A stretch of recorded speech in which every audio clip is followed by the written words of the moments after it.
Imagine a child waking up in the morning, before opening a textbook, before chasing dreams, before saying good morning to their parents, they take their first breath, a breath they trust, a breath they never question. Yet for millions of children around the world, that simple act, the most natural act of being alive, has become one of the greatest invisible risks they face. Because the air is no longer just air, it has become something heavier, something polluted, something slowly taken for granted as unchangeable, and yet it is the very thing that sustains all life. Air pollution does not announce itself, it does not warn, it does not wait. It enters silently, breath by breath, until breathing itself becomes a challenge.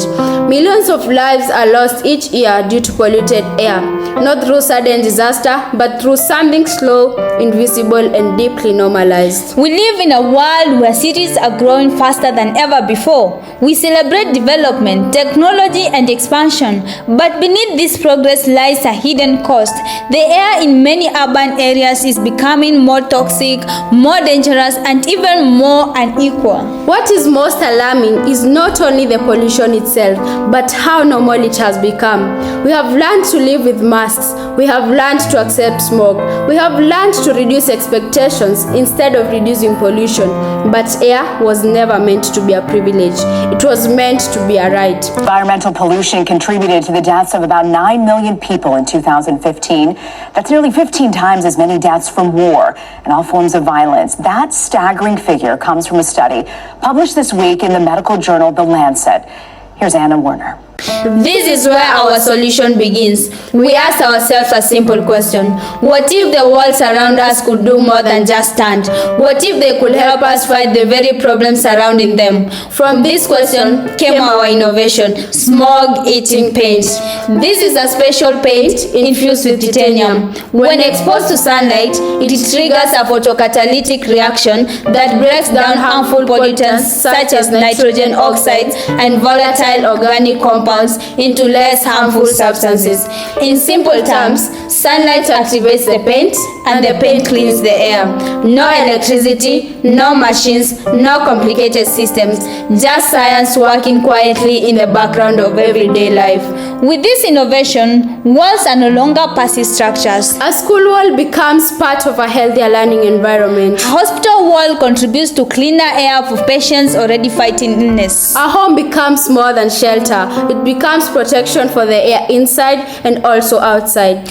And a city begins to transform, not through demolition or reconstruction, but through rethinking what already exists. Every painted surface becomes an active contributor to cleaner air. This project will clean the air in our school and surrounding community, improving public health and reducing exposure to harmful pollutants.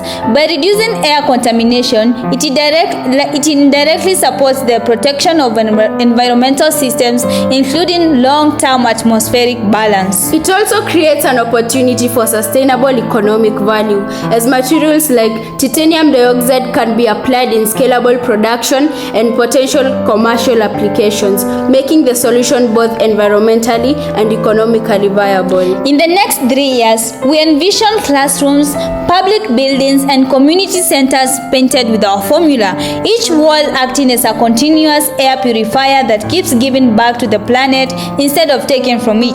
This project directly contributes to SDG number 3, good health and well-being, and SDG number 13, which is climate action, by addressing both human health and environmental sustainability at the same time. We do not see this as just paint.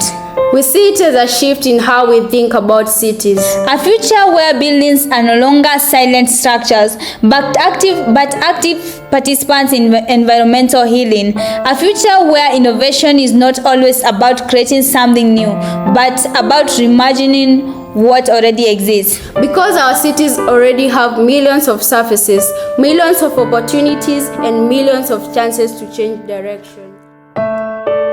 Some people see walls, we see possibilities. Some people see paint, we see protection. Some people see cities, we see systems that can breathe again. Because the future should not inherit smoke, it should inherit clean air, it should inherit health, it should inherit life, and it should inherit the simple, powerful right to breathe. Thank you.